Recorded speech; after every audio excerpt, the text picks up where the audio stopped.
ఓం శ్రీ మాత్రే నమః. మనం లలిత సహస్రనామ పారాయణంలో 5వ రోజులో ఉన్నాం. ఈరోజు నుంచి 13 నుంచి 15 శ్లోకాలు, వాటి యొక్క అర్థాలు కూడా తెలుసుకుందాం. ఇది బ్రహ్మాండ పురాణంలో ఈ లలిత సహస్రనామం అనేది బ్రహ్మాండ పురాణం నుంచి తీసుకున్నారు. అలాగే ఇది లలితోపాఖ్యానం నుంచి మనకి మన అగస్త్య మహాముని వెలువ చేశారు. ఈ లలిత సహస్రనామం అనేది మనకి హయగ్రీవ స్వామి తన శిష్యుడైన అగస్త్య మహామునికి బోధించారు.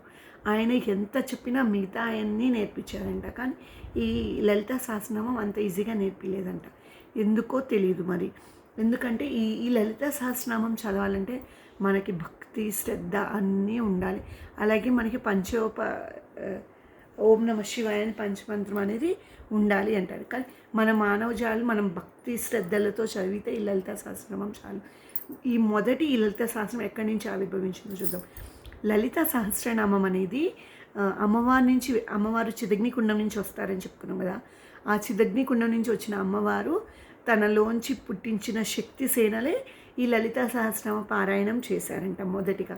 తర్వాత నుంచి హయగ్రీవ స్వామి నుంచి అగస్త్య మహాముని నుంచి మన మానవజాలికి అందించారు. మన మానవజాలి ఎప్పుడు భక్తి శ్రద్ధలతో ఈ సహస్రనామం పారాయణం చేస్తే చాలా విశేషమైన ఫలితం కలుగుతుంది. కాబట్టి ఇలాంటి ఈ లలిత సహస్రనామ పారాయణంలో 13 నుంచి 15 శ్లోకాలు, అలాగే వాటి యొక్క అర్థాలు ఈరోజు మనం ఈ వీడియోలో తెలుసుకోవడానికి ట్రై చేద్దాం. ముందుగా 15 శ్లోకం. కనకాంగద కేయూర కమనీయ భుజాన్విత రత్నగ్రైవేయ చింతాకలోల ముక్తా ఫలాన్విత. కనకాంగద కేయూర కమనీయ భుజాన్విత రత్నగ్రైవేయ చింతాక లోల ముక్తా ఫలాన్విత. ఇప్పుడు దీని యొక్క అర్థం తెలుసుకుందాం. కనకాంగద కేయూర కమనీయ భుజాన్విత, బంగారు ఆభరణాలు వంకీలతో అందమైన బాహువులు కలిగినది అమ్మ అని అర్థం. రత్నగ్రైవేయ చింతాకలోల ముక్తా ఫలాన్విత, దీని యొక్క అర్థం రత్నములచే అలంకరించిన కంఠం నందు చింతాకు అనే కదులుచున్న ముత్యాలతో కూడిన ఆభరణం ధరించినది అమ్మా అని అర్థం. ఇప్పుడు 14వ శ్లోకం. కామేశ్వర ప్రేమరత్న మణి ప్రతిపణస్తని నాభ్యాలవాల రోమాలి లతా ఫలకుచద్వయి. కామేశ్వర ప్రేమరత్న మణి ప్రతిపణస్తని నాభ్యాలవాల రోమాలి లతా ఫలకుచద్వయి. దీని యొక్క అర్థం తెలుసుకుందాం ఇప్పుడు. కామేశ్వర ప్రేమరత్న మణి ప్రతిపణస్తని, కామేశ్వరుని యొక్క ప్రేమ అనేది శ్రేష్టమైన మణిని పొందుటకై బదులు ఇచ్చు వస్తువులుగా ఆయన స్తనములు కలిగినది అమ్మా అని అర్థం. నాభ్యాలవాల రోమాలి లతా ఫలకుచద్వయి, బొడ్డు అనెడు పొదులోని నూగారు అనెడు తీగకు పండ్ల వలె ఒప్పు జంట స్తనములు కలిగినది అమ్మా అని అర్థము. ఇప్పుడు 15వ శ్లోకం.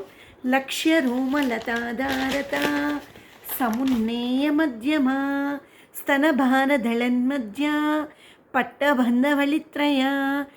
లక్ష్య రోమలతాధారత సమున్నేయ మధ్యమా స్తనభారదళన్మధ్య పట్టబంధవళిత్రయ. ఇప్పుడు దీని యొక్క అర్థం తెలుసుకుందాం. లక్ష్య రోమ లతాధారత సమున్నేయ మధ్యమ, కనబడుచున్న నూగారు అనేడు తీగను అనుసరించి ఉద్ధరింపబడిన నడుం కలిగినది అమ్మా అని అర్థం. స్తనభారదళన్మధ్య పట్టబంధవళిత్రయ, బరువు చేత విరుగుచున్న నడుమునకు కట్టిన పట్టీల యొక్క బంధం వలె కనబడు 3 మడతలు కలిగినది అమ్మా అని అర్థం.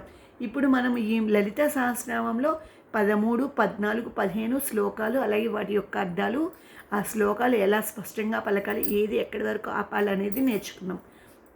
ఇప్పుడు మనం లలిత సహస్రనామంలో తర్వాతి శ్లోకాలు పారాయణం చేద్దాం.